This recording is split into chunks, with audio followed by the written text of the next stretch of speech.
तो यहां पर हम देखते हैं कुछ पॉइंट्स लिखे हुए हैं, जिस पॉइंट को अगर आप नोट कर लें तो उस पॉइंट के अकॉर्डिंग आप कुछ अपने मार्क्स, स्पेसिफिक मार्क्स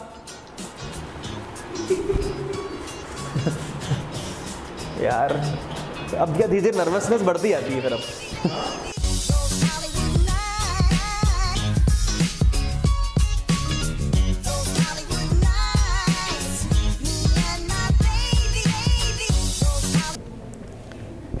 नमस्कार दोस्तों, मैं हूं आपका अक्कड़ बक्कड़ राहुल धाकड़ और आपका स्वागत करता हूं टीम कॉमर्स बाबा की तरफ से। और हम लोग आ गए हैं लेकर मैथ्स के लिए हेल्पलाइन, क्योंकि आप लोग चल रहे हैं बहुत ज्यादा परेशान। तो मैं आ गया हूं ये लेकर कि किस तरह से आप इन 4 दिन में मैथ्स में स्कोर कर सकते हो 100% मार्क्स। तो आइए देखते हैं। तो दोस्तों देखते हैं किस तरह से हम लोग एनसीईआरटी पे स्टिक रह के अपने बहुत सारे मार्क्स एश्योर कर सकते हैं। जी हाँ, कम से कम मेहनत, बहुत सारे मार्क्स। देखते हैं कैसे। कुछ टॉपिक यहां पे लिखे हुए हैं, मैंने कुछ एक्सरसाइज लिखी हुई है, कुछ पॉइंट्स लिखे हुए हैं, जिनको अगर आपने नोट कर लिया तो आपको समझ में आएगा कि आप इन पॉइंट्स को पे डिपेंड करके आप बहुत सारे मार्क्स एश्योर कर सकते हैं। जैसे कि आप पॉइंट नंबर 1 देखिए, एक्सरसाइज 5.5 एंड 5.7। ये 2 एक्सरसाइज ऐसी हैं जिसमें कुछ ऐसे प्रूफ वाले क्वेश्चन है डबल डेरिवेटिव के, जो कि हर बार बोर्ड से पूछे गए हैं। सेकेंड पॉइंट पे आते हैं मैक्सिमा एंड मिनिमा वाले क्वेश्चन, एक्सरसाइज 6.5 पे है। इसमें 4 से 6 मार्क्स के क्वेश्चन एश्योरेंस दे रहा हूं मैं आपको, पक्का आएंगे। थर्ड पॉइंट पे आते हैं, इंटीग्रेशन अपने आप में एक बहुत बड़ा टॉपिक है, लेकिन अगर मैं स्पेसिफिकली बात करूं तो यहां पे एक्सरसाइज 7.11 में प्रॉपर्टी बेस्ड क्वेश्चन है, जो कि पढ़ना इतना टफ भी नहीं है और हर बार पूछे गए हैं।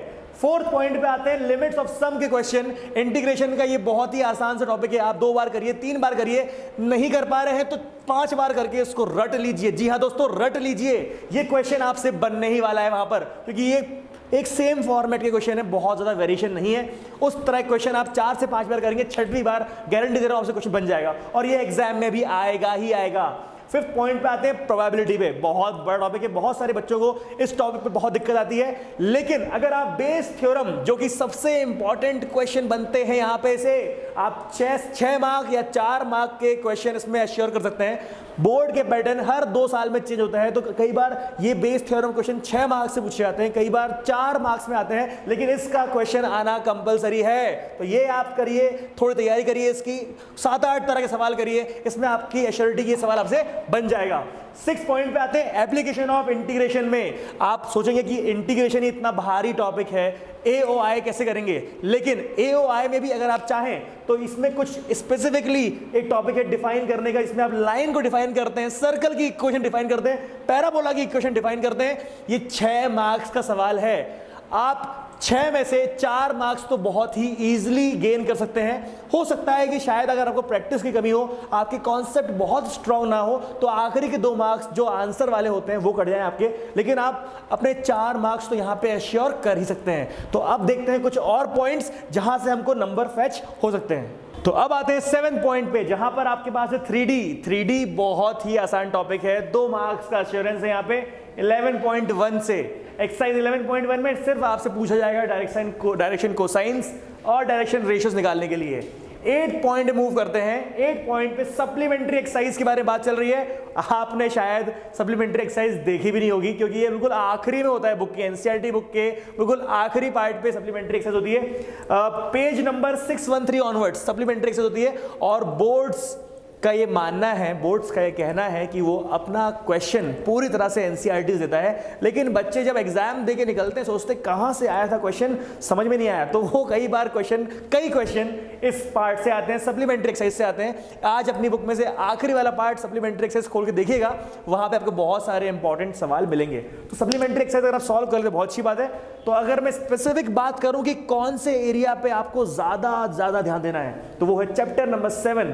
एग्जाम्पल है उसका 613 पेज नंबर पे दिया हुआ है ये, और चैप्टर नंबर 10 जो कि 617 पेज पे दिया हुआ है, स्केलर ट्रिपल प्रोडक्ट। इस पे सवाल गारंटीड आएगा, 100% श्योरिटी दे रहा हूं आपको मैं, इस चैप्टर से सवाल आएगा। सप्लीमेंट्री एक्सरसाइज बहुत इंपॉर्टेंट है, आप कर लीजिएगा। और अब बात करते हैं उसी से आगे वाला, इसको फॉलो करता है एक चैप्टर कोप्लानरिटी ऑफ 3 वेक्टर्स। इससे सवाल भी आने की पूरी संभावना है।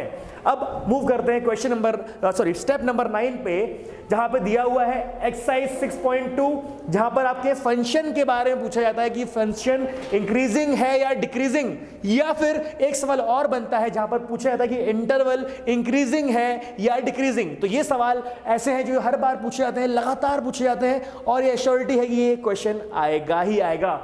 10th पॉइंट पे आते हैं, एक्सरसाइज 1.4 का बहुत ही आसान सा सवाल, वो क्रॉस वाले, अगर आपको याद हो A cross B, B cross A, C cross D वाला, वो अगर आपको क्वेश्चन आते हैं तो आप अपने मार्क्स फिर से एश्योर कर लेते हैं। अगर स्पेसिफिकली बात करूं, किस तरह क्वेश्चन बात कर रहा हूं, तो आप जाइएगा एक्सरसाइज 1.4 पे, क्वेश्चन नंबर 3, 8 और 9 पे।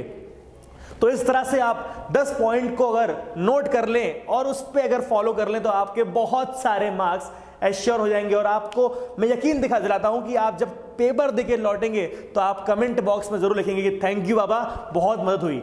अगर आपने नहीं पढ़ा है तो आप ये पॉइंट जो 10 पॉइंट मैंने डिस्कस किए हैं, इनको बहुत ही ध्यान से रट लें, कर लें, समझ लें, और प्लीज इसको फॉलो करिए। और एक और चीज, 10 पॉइंट के बाद आपको अच्छा लगे ना लगे, पसंद आए ना आए, लेकिन जो मेरे 2 चैप्टर स्टार्टिंग के हैं जो मैं हर बार बोलता हूं इंपॉर्टेंट है, वो है मैट्राइसिस और डिटरमिनेंट। 13 मार्क्स का वेटेज, लगभग 13 मार्क्स का वेटेज रखते हैं वो, और लीनियर प्रोग्रामिंग जो कि मतलब 12th के लेवल का है ही नहीं, सबसे आसान टॉपिक है। 6 मार्क्स का सवाल पक्का बनता है उससे। हो सकता है कि कुछ ऐसे इंसिडेंट्स हो जिसमें वो 4 मार्क्स सवाल दे, लेकिन 4 मार्क्स भी बहुत बड़ा मैटर करते हैं, क्योंकि लीनियर प्रोग्रामिंग बहुत ही आसान टॉपिक है। तो आप ये समझ लीजिएगा कि डिटरमिनेंट मैट्राइसिस आपको अच्छे से करना है। शायद कुछ आपको प्रॉपर्टीज फॉलो करने में दिक्कत आए, लेकिन तब भी वो आपको बहुत ज्यादा परेशान नहीं करेगा। आप आराम से उसको अगर शिद्दत से एनसीईआरटी के सवाल अगर आप सॉल्व करें तो आप वो कर लेंगे। तो याद रखिएगा, determinant matrices and linear programming, इसको आप और स्ट्रॉन्ग कर लेते हो, आप आराम से 13 + 6 19 से 20 मार्क्स का गेम कर सकते हैं। Thank you very much.